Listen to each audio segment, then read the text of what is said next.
জন্মের ৫ বছর পরে গলায় পরিয়ে দেওয়া হয় লোহার বেড়ি। প্রতি বছর বাড়তে থাকে এই বেড়ির ওজন। দীর্ঘ ২১ বছর পরে থাকতে হয় এই লোহার রিং। বলছিলাম অভিশপ্ত কায়ান উপজাতির কথা, জিরাফের মতো গলার জন্য যাদের রয়েছে বিশেষ পরিচিতি। কিন্তু কেন এই উপজাতির নারীরা গলায় লোহার রিং পরে থাকেন? কোন কারণ লুকিয়ে আছে তাদের এমন অভিশপ্ত জীবনের পেছনে? আমাদের নীল গ্রহের ৫,০০০-এরও বেশি আদিবাসী জাতি রয়েছে। গায়ের রঙের মাঝে মিল থাকলেও স্বভাব বৈশিষ্ট্য তাদের মাঝে রয়েছে বিস্তর পার্থক্য। ৫,০০০ আদিবাসীর মাঝে অন্যতম হচ্ছে কায়ান উপজাতি, যে উপজাতি নিয়ে সিনেমা বানানো সম্ভব। কায়ান নামের এই উপজাতিদের বসবাস থাইল্যান্ড ও মিয়ানমারে। সভ্যতার শুরু থেকে সারা পৃথিবীর বিভিন্ন গোষ্ঠী তাদের দেহে কৃত্রিমভাবে কিছু পরিবর্তন এনে অন্য গোষ্ঠীর চেয়ে আলাদা হতে চেয়েছে। কখনো শৈল্পিক ভাবনা থেকে, কখনো ধর্মীয় বিশ্বাস থেকে, কখনো সম্প্রদায়ের প্রতীক হিসেবে, কখনো বা সৌন্দর্য বৃদ্ধির জন্য, কখনো আবার সমাজ বাধ্য করেছে আল্লাহর দেওয়া দেহে পরিবর্তন আনতে।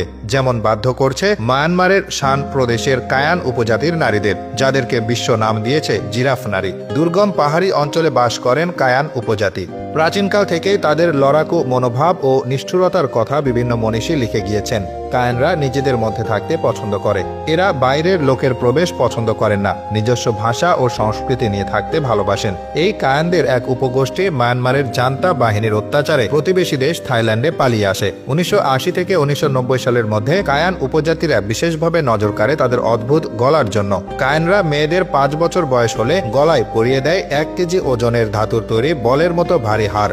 ৮ বছর বয়সে ১ কেজি থেকে বাড়িয়ে ২ কেজি এবং ১২ বছর বয়সে ২ কেজি থেকে বাড়িয়ে ৩ কেজি রিং পরানো হয়। বলয়ের সংখ্যা বাড়তে থাকে মেয়েদের বয়সের সাথে।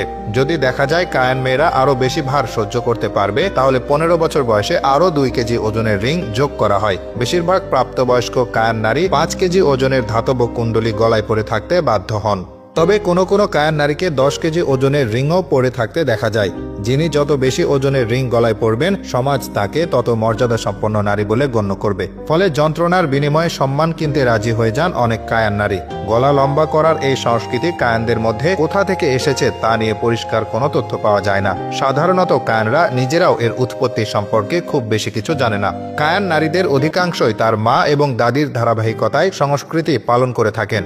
তাদের অনেকে এটাকে সৌন্দর্যের প্রতীক হিসেবে দেখেন। কেউ কেউ দাবি করেন কায়ানদের বিশ্বাস অনুযায়ী তারা ড্রাগনের বংশধর। তারা মনে করেন অতীতে কোনো এক সময়ে এক নারী ড্রাগনের সঙ্গে মিলনের ফলে তাদের বংশের আদি পুরুষদের জন্ম হয়েছে। অনেকের মতে লম্বা গলা বিশিষ্ট আদি মাতা ড্রাগনের সম্মানার্থে কায়ান নারীদের মধ্যে গলা লম্বা করার সংস্কৃতির প্রচলন হয়েছিল। ভিন্ন মত অবশ্য আছে। কেউ দাবি করেন এই রিংগুলো পরার প্রচলন হয়েছিল বাঘের আক্রমণ থেকে আত্মরক্ষার জন্য। বাঘ সাধারণত গলায় বা ঘাড়ে কামড় দেয় বলে তাদের হাত থেকে বাঁচার জন্য গলায় ধাতব রিং পরা হতো।